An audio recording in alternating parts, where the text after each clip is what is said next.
ഒരു വീടിനെ സംബന്ധിച്ചിടത്തോളം ഗൃഹനാഥന്റെ ദിക്കെന്ന് പറയുന്നത് ഞാൻ ഫെങ്ഷു പ്രകാരമായിട്ടുള്ള കാര്യങ്ങളാണ് നിങ്ങളുമായിട്ട് ഷെയർ ചെയ്യുന്നത്.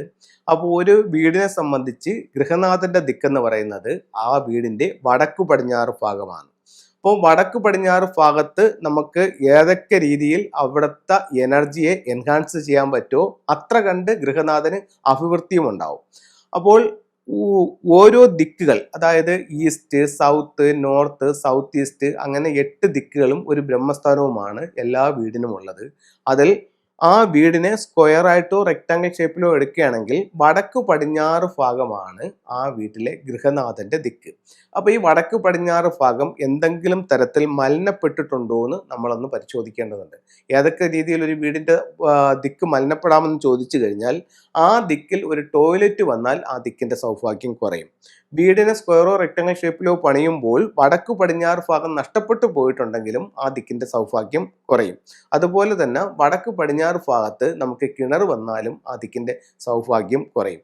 അപ്പോൾ വടക്ക് പടിഞ്ഞാറ് ഭാഗത്ത് എന്തെങ്കിലും തരത്തിലുള്ള നെഗറ്റീവ് വന്നിട്ടുണ്ടോ എന്നുള്ളത് നമ്മൾ മനസ്സിലാക്കണം.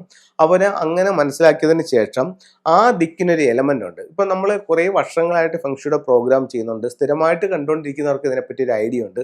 മറ്റു പലർക്കും വിചാരിക്കും ഒരു ദോഷം വന്നാൽ, വീടിന് വാസ്തുപ്രകാരമായിട്ടൊരു ദോഷം വന്നാൽ ഒരു ചിത്രമോ ഒരു രൂപമോ അല്ലെങ്കിൽ ഒരു വിൻചയമോ അല്ലെങ്കിൽ ഒരു ലക്കി ബാമ്പോ വെച്ച് എങ്ങനെ ഇതിനെ കറക്റ്റ് ചെയ്യാൻ സാധിക്കുമെന്നൊരു സംശയം സ്വാഭാവികമായും ഒരുപാട് ആൾക്കാർക്കുണ്ട്. അത് ഞാൻ വളരെ സിമ്പിളായിട്ട് പറഞ്ഞുതരാം.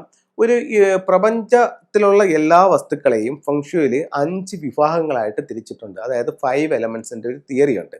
അതിൽ വീടിന്റെ ഈ ഓരോ ദിക്കിലും ഓരോ എലമെന്റുകളുണ്ട്.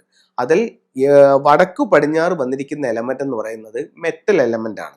അപ്പോൾ വടക്ക് പടിഞ്ഞാറ് നമുക്ക് ഒരു ടോയ്ലറ്റ് വരികയോ അല്ലെങ്കിൽ വടക്ക് പടിഞ്ഞാറ് ഭാഗം മിസ്സിങ് ആവുകയോ അല്ലെങ്കിൽ വടക്ക് പടിഞ്ഞാറ് ഭാഗത്തൊരു കിണർ വരികയൊക്കെ ചെയ്യുമ്പോൾ ആ ഭാഗത്തെ ഈ മെറ്റൽ എനർജി സ്വാഭാവികമായും കുറച്ച് വീക്കായിട്ടുണ്ട്.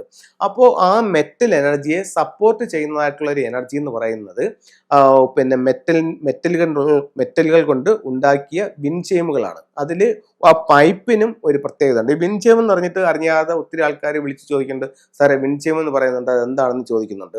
കാറ്റാടി മണി എന്ന് സിമ്പിളായിട്ട് പറയും. ഇത് ഒരു ചരടില് ഒരു റൗണ്ട് വന്നിട്ട് അതിനകത്ത് 6 പൈപ്പുകളുള്ള ഒരു ബെല്ല്, സെന്ററിൽ ഒരു വുഡിന്റെ പീസും കാണും. ഇളം കാറ്റിൽ ഇത് ഇങ്ങനെ ചെറുതായിട്ട് ഇങ്ങനെ മൂവ് ചെയ്യും.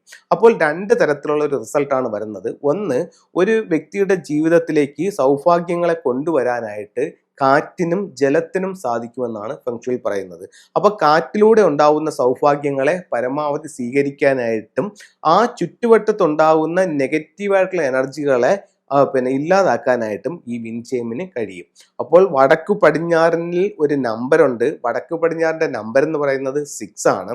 അപ്പോൾ 6 പൈപ്പുകളുള്ള ഒരു ബെല്ല് വീടിന്റെ പുറത്ത് വടക്കു പടിഞ്ഞാറ് ഭാഗത്ത് ഹാങ് ചെയ്യുമ്പോൾ അവിടെ പറയുന്ന നമ്പരും ആയിട്ടുണ്ട്, അവിടുത്തെ എലമെന്റ് ആയിട്ടുള്ള മെറ്റലുമായിട്ടുണ്ട്. അപ്പൊ ഇത് രണ്ടും നമുക്ക് ഒരേ ഇതിൽ കൊണ്ടുവന്ന് അവിടെ സൂക്ഷിക്കുമ്പോൾ ഗൃഹനാഥന് തീർച്ചയായിട്ടും അഭിവൃദ്ധി ഉണ്ടാവും.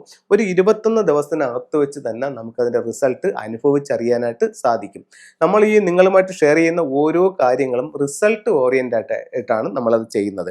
ഉറപ്പായിട്ട് നിങ്ങൾക്ക് അതിന്റെ റിസൾട്ടുകൾ കിട്ടും. നിങ്ങൾ പരീക്ഷിച്ച് നോക്കിക്കോളൂ.